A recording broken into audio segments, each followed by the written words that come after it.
Les invito a abrir sus Biblias en el libro de Marcos capítulo 5.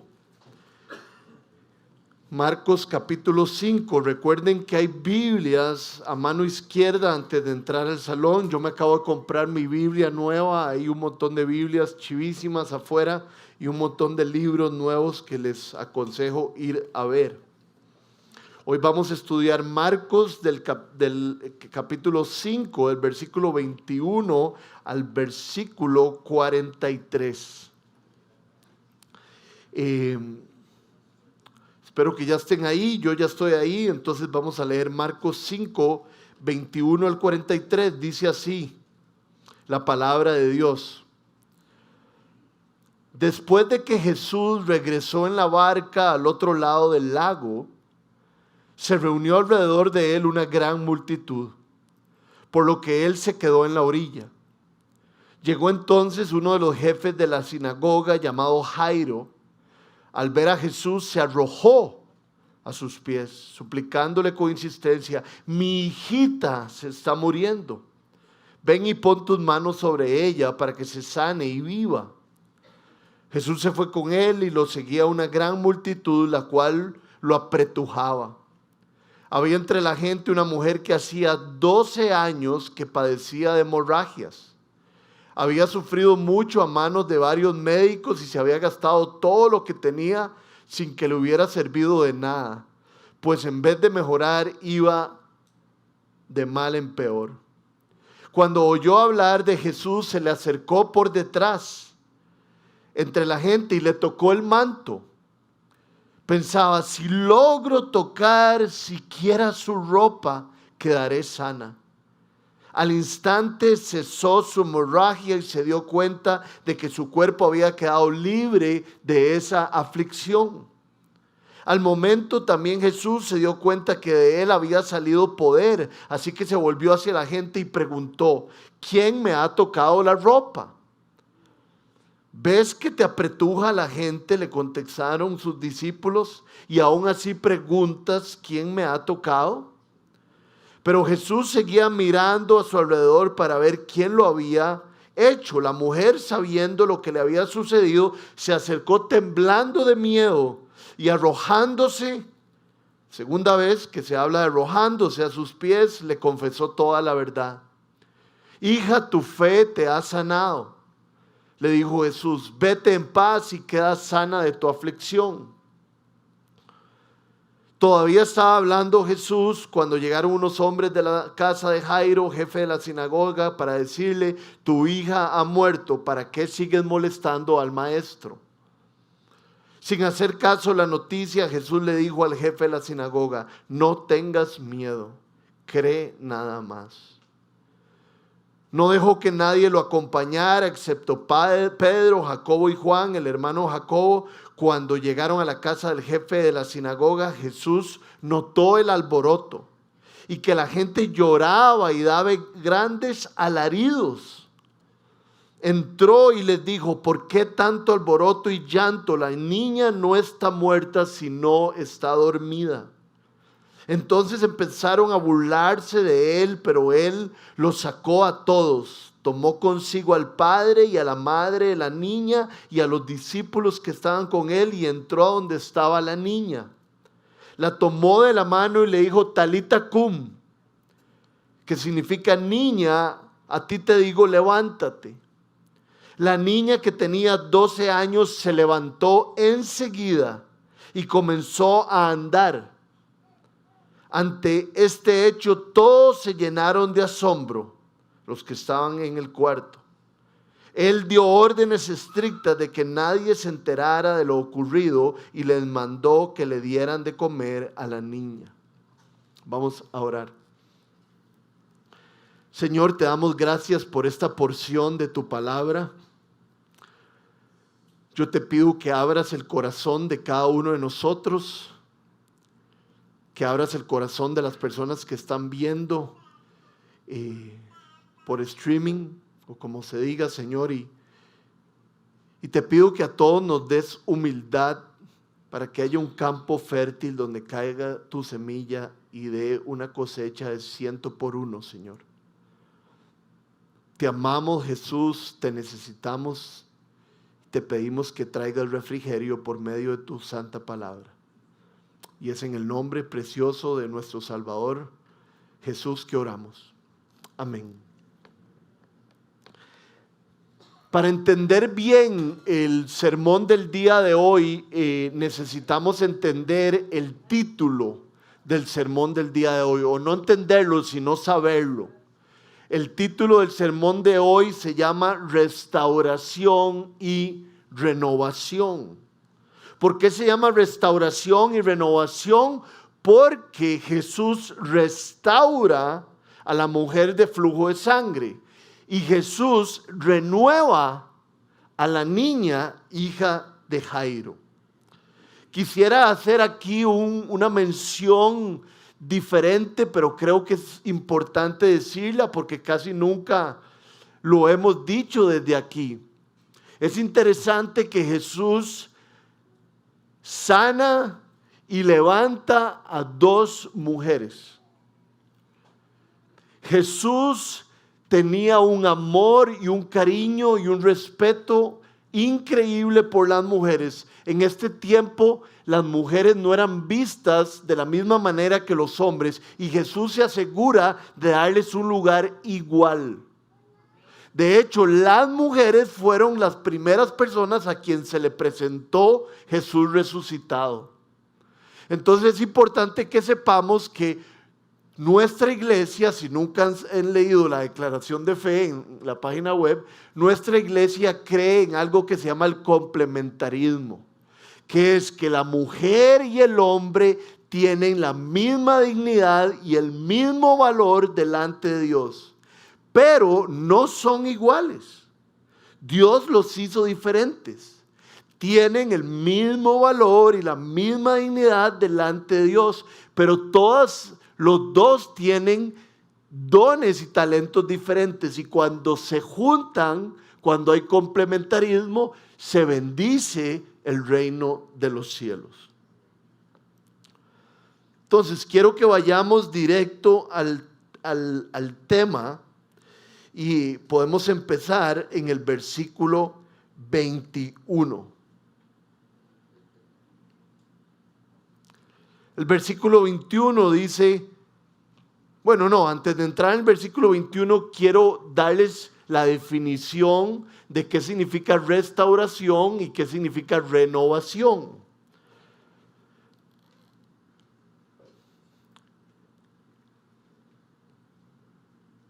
La palabra restaurar significa arreglar algo que está torcido, algo que no está cumpliendo con su propósito y necesita una intervención. Esto es lo que hace Jesús con la mujer de flujo de sangre. Jesús la restaura. Jesús toma lo que estaba torcido y lo que no estaba funcionando bien y lo pone a funcionar. En la otra parte del título de nuestro sermón es la renovación. Y renovación significa reanudar una cosa que se había interrumpido. Es un restablecimiento. Esto es lo que hace Jesús con la hija de Jairo. Su vida se había interrumpido, pero Jesús la vuelve a su previo estado. Entonces, restaurar es arreglar un desperfecto y renovar es darle vida a algo que ya había perdido su valor y su dirección. Y esto es precisamente lo que está haciendo Jesús con sus hijos. Para todos aquellos que hemos puesto nuestra fe en Cristo, Jesús nos está restaurando y nos está renovando. Una vez que Él pone su Espíritu Santo en nosotros, cuando nosotros hemos puesto nuestra fe en Él, Él empieza un proceso de santificación, empieza un proceso de cambiarnos a su imagen. Y esto es restauración y renovación. La renovación nos trae muchísima esperanza, ya que Dios nos está devolviendo la vida. Nosotros en algún momento cuando estábamos sin Dios, estábamos muertos en nuestros pecados, pero ahora que hemos creído en Cristo, Él nos está dando vida poco a poco hasta que lleguemos otra vez al nuevo jardín que Él va a hacer para que nosotros vivamos para siempre. La sombrilla de este texto es que podemos tener esperanza, gozo y alegría porque Cristo, por medio de su Espíritu, nos restaura, nos renueva, y eso puede hacer con muchas personas, con todas las personas que están en el mundo.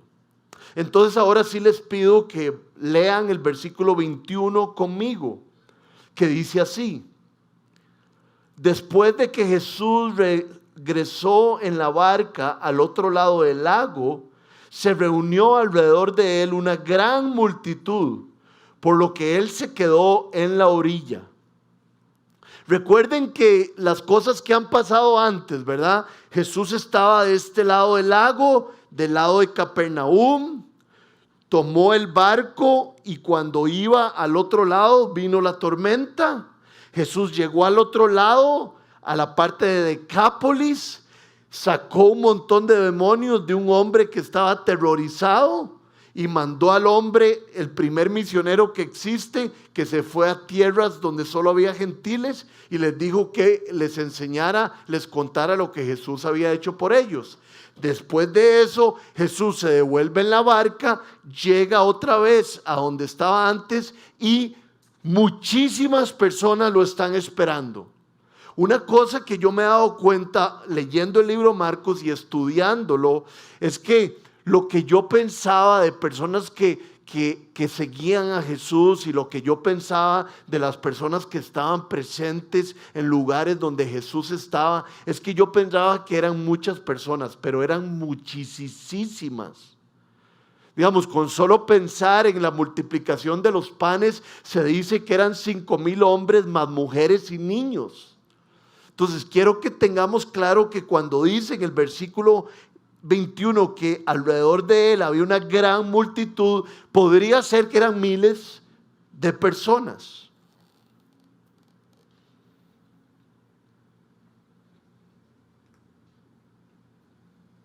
En el versículo 22 llega un hombre que se llama Jairo a pedirle ayuda a Jesús y se arroja, se tira a sus pies. Dice el versículo 22, llegó entonces uno de los jefes de la sinagoga llamado Jairo. Al ver a Jesús se arrojó a sus pies. Ser un jefe de la sinagoga era muy importante. La sinagoga era el templo de los judíos. Y los fariseos, había un grupo de gobernantes de la sinagoga. La sinagoga no solo era el templo de los judíos, sino era como el centro comunal. Ahí es donde había bailes, ahí es donde había de todo. Y Jairo es especial porque los fariseos no querían a Jesús. Todo lo que estaba enseñando Jesús con autoridad y los milagros que estaban haciendo causaba que los fariseos estuvieran celosos. Pero entonces este Jairo es totalmente diferente porque él no está celoso, más bien él ha entendido algo que todos nosotros debemos de entender y todo el mundo debería entender, que Jesús era el Mesías. Entonces Jairo llega y se arroja a sus pies.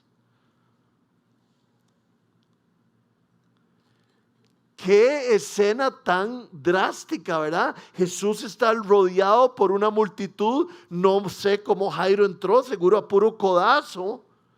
Y llegó delante de Jesús y se arrojó. Arrojarse a los pies de alguien es como decirle, te necesito, como decirle, dejo todo atrás y pongo toda mi confianza en ti. Algo así pasó con Nicodemo, recuerden, cuando llegó de noche y le dijo al Señor, ¿qué puedo hacer para heredar la vida eterna? O sea, sé que sos diferente, sé que Dios está con vos, me vine de noche para que nadie me viera, pero me arrojo a tus pies para que tú me enseñes. Quiero leerles un par de versículos del libro de Marcos que nos hablan de esta acción de arrojarse, esta acción de caer a los pies de alguien, para que nos demos una idea muy clara de lo que pasó con Jairo, inclusive con la mujer de la hemorragia, porque dice que hace lo mismo. Entonces veamos lo que dice Marcos 7, 24 al 25. Jesús partió de allí y fue a la región de Tiro. Entró en una casa y no quería que nadie lo supiera, pero no pudo pasar inadvertido. De hecho, muy pronto se enteró de su llegada una mujer que tenía una niña poseída por un espíritu maligno. Así que fue y se arrojó a sus pies. Otro pasaje, otro versículo pequeñito, Marcos 3:11, nos vuelve a dar una imagen de lo que es arrojarse a los pies de Jesús. Dice, además los espíritus malignos al verlo se postraban ante él, gritando, tú eres el Hijo de Dios. Esto es lo que hace Jairo, se postra, se abalanza, se tira a los pies de Jesús. ¿Por qué? Porque Jairo estaba destrozado de que su hija podía morir. De hecho, el versículo 23 dice lo siguiente acerca de Jairo, suplicándole con insistencia a Jesús, le dijo, mi hijita, ¿verdad? Es una declaración muy dulce, es una declaración muy especial. Mi hijita se está muriendo, ven y pon tus manos sobre ella para que se sane y viva.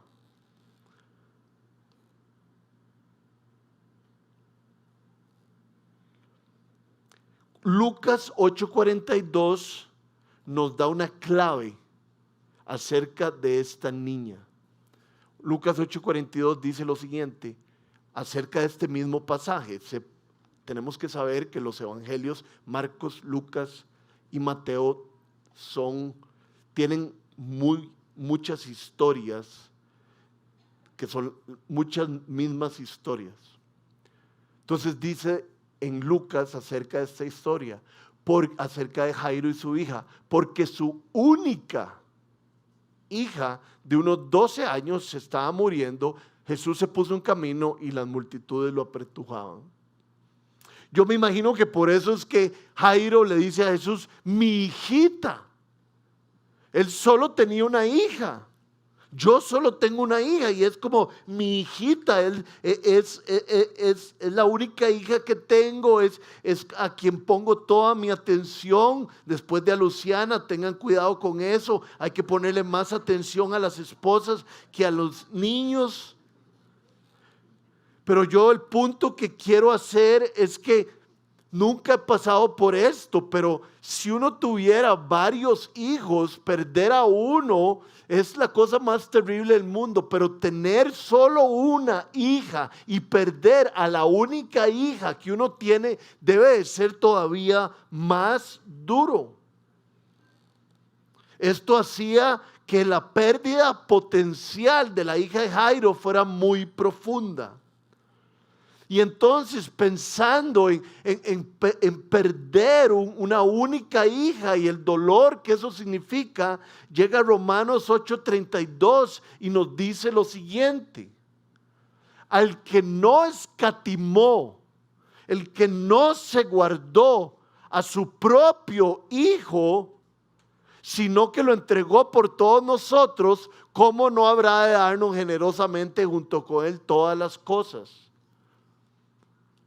Es importante que todos los que estamos hoy aquí nos sintamos sumamente amados, porque Dios nos entregó a su Hijo único.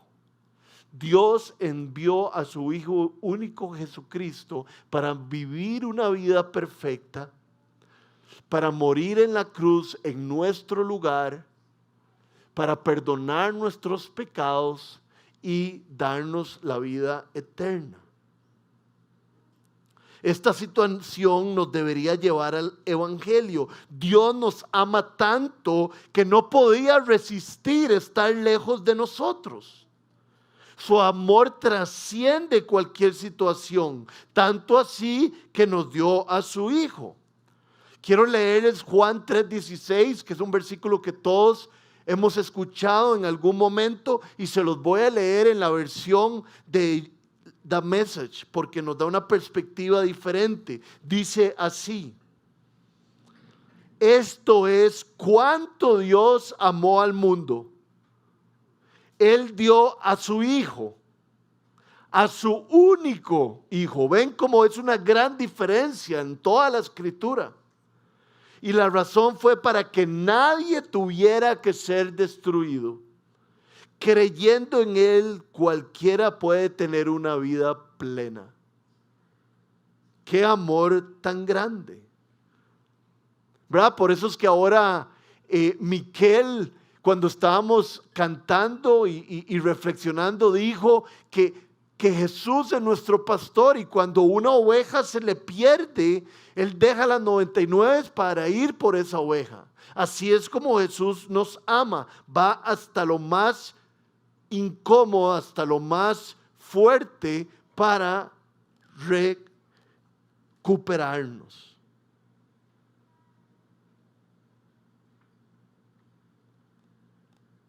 El texto que leímos dice que Jesús fue con Jairo y que lo seguían una gran multitud de personas. La popularidad de Jesús había llegado a una situación de que lo seguían un montón de personas. Pero aquí hay un punto muy importante y me llegó mucho al corazón. Lo leí, no crean que se me ocurrió.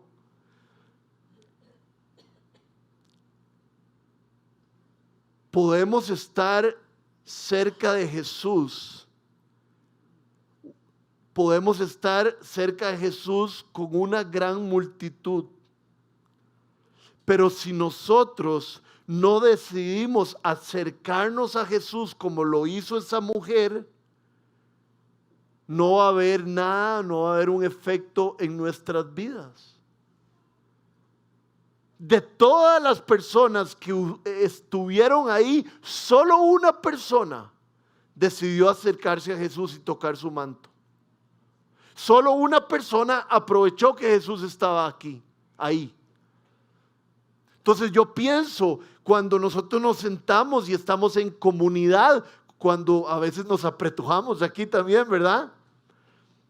Podemos estar en un grupo de personas y que Jesús pase de largo, pero es cuestión nuestra que no pase de largo. Nosotros nos podemos arrojar a sus pies, tocar su manto y que Él haga algo en nuestras vidas.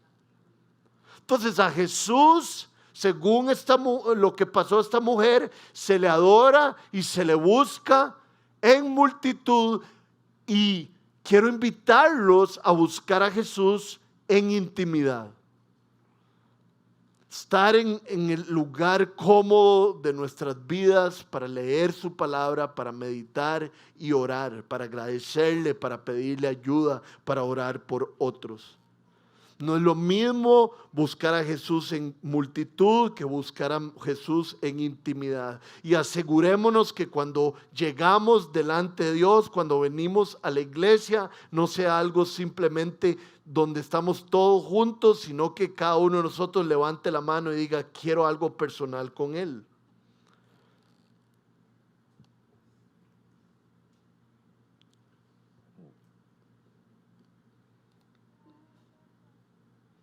La mujer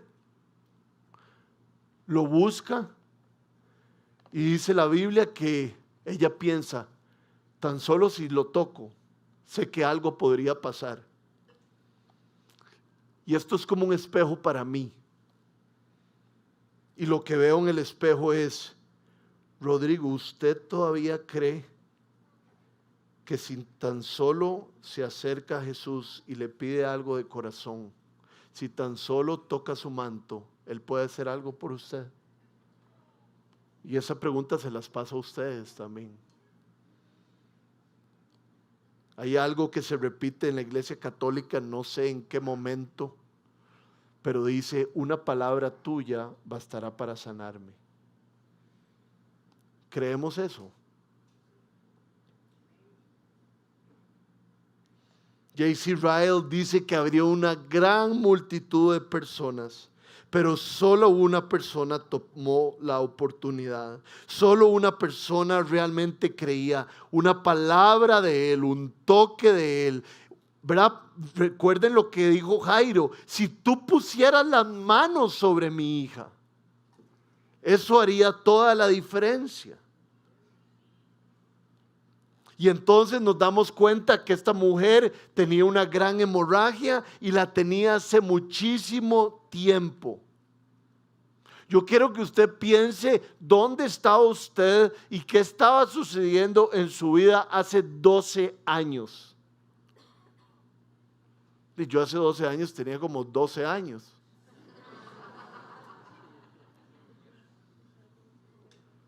¿Qué estaba sucediendo en su vida hace 12 años? Nuestra vida es totalmente diferente que hace 12 años. Es un mundo de tiempo. Y entonces ahora quiero que piense, durante ese periodo de tiempo, esta mujer tuvo esta enfermedad. Estaba desesperada, fue a todos los doctores, seguro tenía dinero, porque dice que lo gastó en todos los doctores. Pero lo que a mí me hace pensar es que ella se arroja a los pies de Jesús porque se dio cuenta que nadie podía hacer algo por ella y solo Jesús podía hacer algo por ella. Y esto es un entendimiento que a veces le debemos de pedir al Señor. No gastar tanto tiempo y no tratar de refugiarnos en las cosas de este mundo porque son vacías. Es como perseguir al viento. Pero ir donde Jesús y que Jesús nos llene y que haga lo que solo Él puede hacer.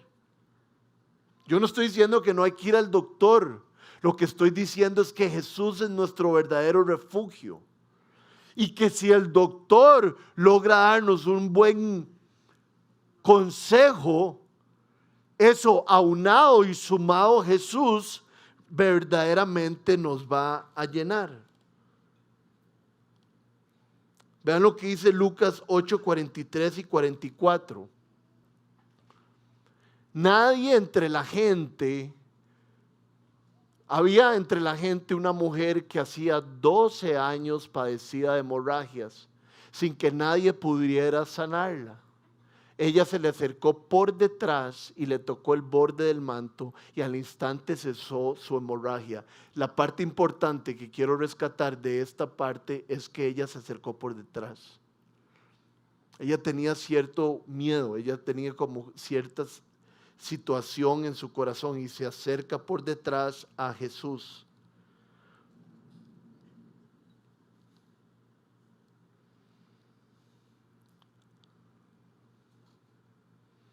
Y cuando ella toca a Jesús, dice que inmediatamente queda sana. Ella conoce a Jesús en ese momento. El versículo 34 dice lo siguiente.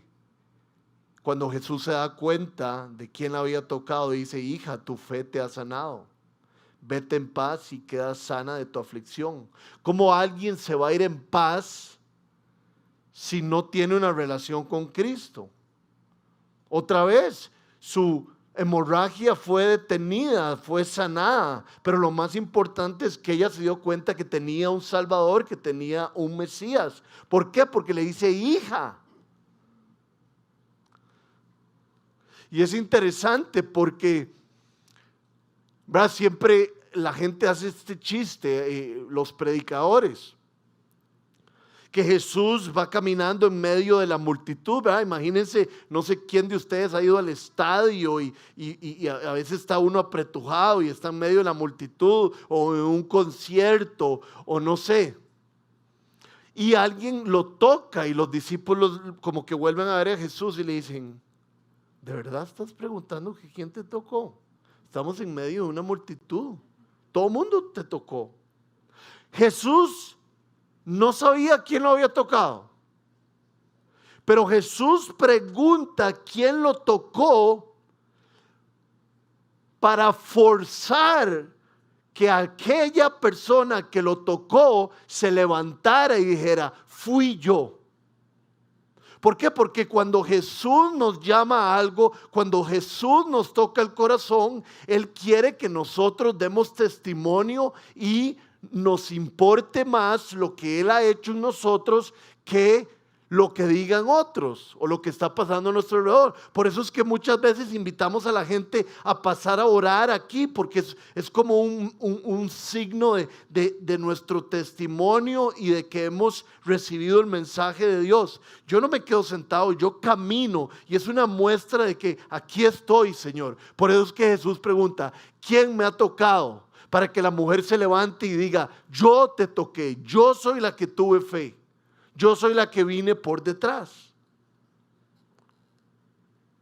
Es importante saber que una mujer con flujo de sangre tenía que estar totalmente apartada del pueblo. Levítico no lo vamos a leer, pero el Levítico 20:18 es muy puntual en esto, por si están tomando notas. Una mujer con flujo de sangre tenía que estar totalmente marginada. Entonces yo quiero que veamos que aquí hay un mensaje tácito. Muchos de ustedes no escuchan tácito desde cuarto grado, ¿verdad? Hay un mensaje por debajo que no se dice, pero que podemos entender. Jesús renueva a los marginados. Dice la Biblia que cuando Jesús leyó el rollo de Isaías en la sinagoga, Él dijo, yo vengo a darle libertad a los oprimidos. Jesús toma a los marginados, Jesús toma a personas como usted y yo que tenemos miedo, que a veces no tenemos claro nuestro propósito, que a veces nos sentimos solos y apartados, y Jesús nos junta, nos da una iglesia, nos da una familia, nos da identidad, nos quita la distancia que teníamos con los demás y nos lleva hacia adelante. Esto es lo que hace con esta mujer. No solo le cura su enfermedad, sino que la pone en la sociedad. Y la pone en la sociedad para que haga algo diferente, para que hable de Jesús. Hay una parte que es extraña o no se ha podido llegar a la conclusión de lo que significa. Si ustedes se acuerdan, leímos en el texto que salió poder de Jesús. Nadie ha podido explicar qué significa eso.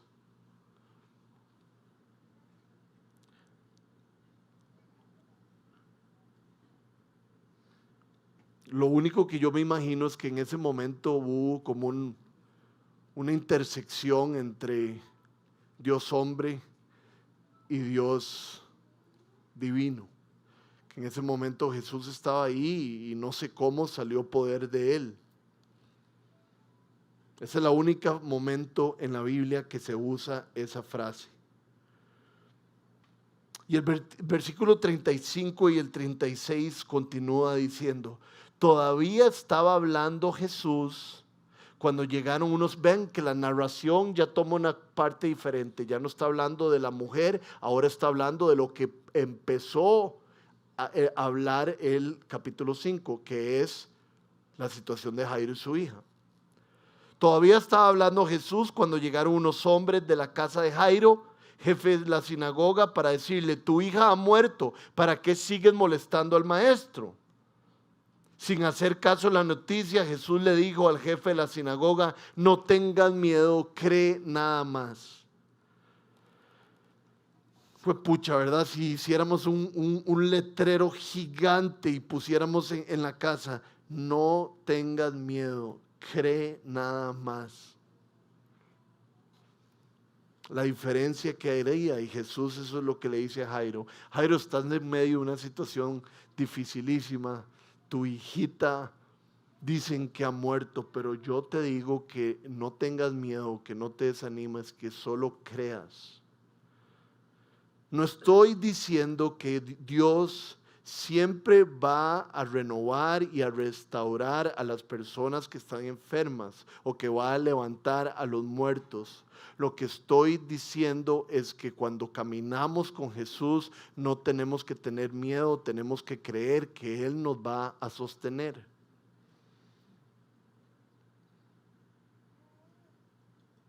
No tenemos que temer cuando Jesús está con nosotros, no tenemos que temer cuando hay una tormenta, no tenemos que temer cuando está el mal cerca de nosotros. Tenemos que temer cuando estamos lejos de Jesús, pero cuando estamos cerca de Jesús, solo tenemos que creer. Jesús llega y nota el alboroto que hay en la casa de Jairo, y lo que hace es tomar a sus 3 discípulos íntimos que constantemente toma y a los padres y va a la habitación. Aquí hay algo importante que he estado aprendiendo. Me estoy leyendo un libro que se llama Papá Cansado. Y una de las cosas que dice el libro es, los gringos lo llaman así, como teaching moments, como momentos de enseñanza. Y lo que quieren decir con esto es que uno como padre y como amigo y como persona que discipula a alguien debe de tomar esos momentos donde puede haber un aprendizaje en medio del supermercado, en medio de una comida, en medio del día a día. Y entonces Jesús toma a estos discípulos y los mete en el cuarto con Él para que ellos aprendan algo. ¿Se acuerdan que lo mismo hizo con el vino? Se trajo un poco de discípulos y hizo algo para que ellos aprendieran. Pero es interesante porque el versículo 40 dice, entonces empezaron a burlarse de él, de Jesús. Pero él los sacó a todos y tomó consigo al padre y a la madre de la niña, de los discípulos que estaban con él, y entró a donde estaba la niña. La gente se va a burlar de los cristianos, porque nosotros no caminamos por vista, caminamos por fe. Muchas veces alguien nos va a decir, vos estás loco, vos sos demasiado pandereta. Y yo no sé por qué sos tan ridículo. La gente, si no se han burlado de ustedes, que creo que a muchos de nosotros ya sí se han burlado, la gente en el mundo vive por la razón y por la lógica. Eso no está mal. Pero sobre la lógica y la razón debería estar nuestra fe, que Jesús hace cosas sobrenaturales en nuestras vidas. Y entonces estas personas se estaban burlando como la niña está casi o está totalmente muerta, y dice Jesús que solo hay que creer y que Él va a entrar al cuarto y va a hacer algo. Y se burlaban.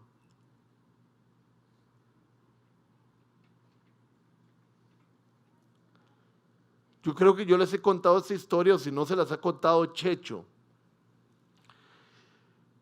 Una vez estábamos almorzando, creo que era Tomás y yo, un amigo, en un lugar que se llama Burrito Republic en Santana, que es buenísimo, los invito a ir. Ayer le contesto a la gente y me mandaron una foto como con 12 personas en el lugar después de la iglesia. A mí me deberían como pagar por... Estábamos almorzando en ese lugar un viernes y llegó Checho y nos dijo, Checho no podía tener hijos desde hace rato, estaban tratando él y Becky y nada pasaba, y Checho se fue a revisar y estaba con el doctor y vieron cuántos espermatozoides estaba produciendo Checho. Lógicamente yo no me acuerdo bien de cuántos debería haber producido, cuántos no, pero era algo tan descomunal como que Checho debía de producir 50 millones de espermatozoides para poder tener un bebé, y él estaba produciendo 150. Así era de radical. Checho estaba un poco triste y dice que no sabía qué hacer. Como a los 4 días, Checho nos contó que estaba embarazado. Y que Becky estaba embarazada también. ¿Dónde está la lógica? ¿Dónde está la ciencia? Hay ciencia y hay lógica, pero a veces Jesús decide botarla a la basura. Y nosotros deberíamos creer en eso.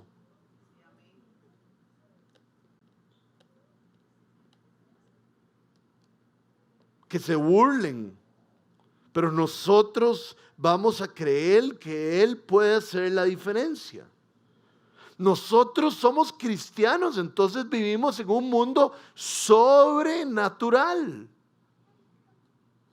Debemos de creer de que Dios hace cosas increíbles, a pesar de que nosotros somos tan finitos. El otro día estaba en el aeropuerto y habían unos argentinos y una pareja de argentinos y había como 3 argentinillos y brincaban y hacían un desorden y la mamá los regañaba y era un desorden y yo me fui a comprar un café y como que Dios me dijo, esta es una oportunidad de testificarle a estas personas. Entonces ellos eran la pareja y 3 argentinillos y entonces, ¿por qué les hace tanta gracia eso? Y entonces llegué y compré mi café y compré 5 empanadas argentinas. Y llegué y les di a la mamá, le dije las 5 empanadas y le dijo, esto es para usted y para sus hijos.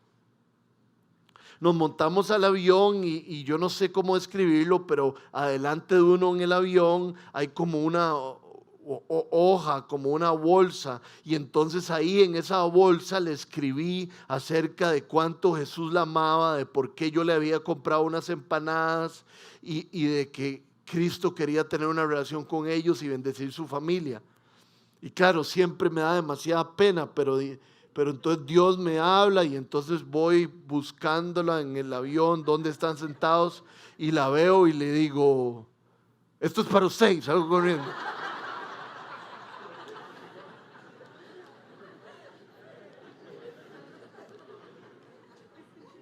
Yo ultra creo que Dios puede hacer algo con esa carta. Yo creo que Dios puede usar cualquier detalle en nuestras vidas porque nosotros vivimos en un mundo sobrenatural. Que la gente se burle, pero es porque no, lastimosamente, no entienden el poder de nuestro Padre. En el versículo 41 dice que Jesús la tomó de la mano y le dice, Talita cum, niña, a ti te digo, levántate. Aquí hay algo que leí de uno de los comentaristas que me encantó y me llamó la atención. Dice, este es un adelanto de lo que va a pasar con todos los hijos de Dios. Jesús le dice a ella, Talita cum, levántate niña, y Jesús nos va a decir a todos nosotros en algún momento, Talita cum, levántese porque lo estoy resucitando. Jesús renueva, no restaura, renueva porque era algo que se había detenido y le da vida otra vez a esta niña. Jesús cambia todo. Recuerden que en Apocalipsis dice, yo hago todas las cosas nuevas. La niña se levanta inmediatamente, me parece esto muy importante, porque cuando uno está acostado y está como enfermillo y alguien llega a verlo, uno simplemente como que levanta la cabeza, ¿verdad? Y habla con la persona. O el mayor esfuerzo es que uno está acostado y se levanta de esta parte. Pero dice que la niña se levantó y empezó a caminar. Es una muestra de la restauración, de la renovación que Dios, Hijo, había hecho en ella. Y Jesús no solo la ve caminando, sino que les dice, denle de comer. No sé, es como una muestra de de la renovación total. Está ahí, esta muchacha no solo puede caminar, sino que ya puede vivir su vida como siempre la ha vivido. Denle de comer, que ella va a poder comer.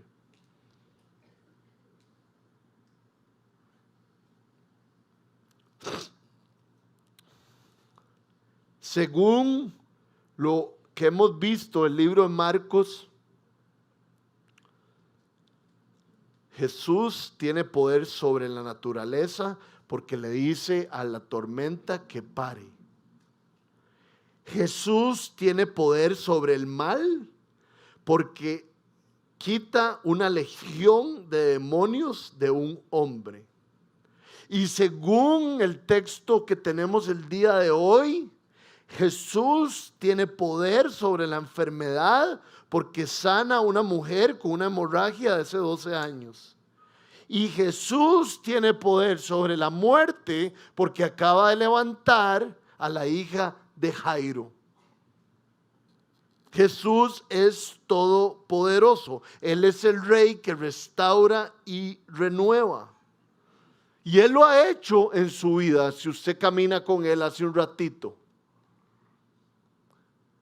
Vamos, cuando yo le entregué mi vida a Jesús, Él empezó a renovarme.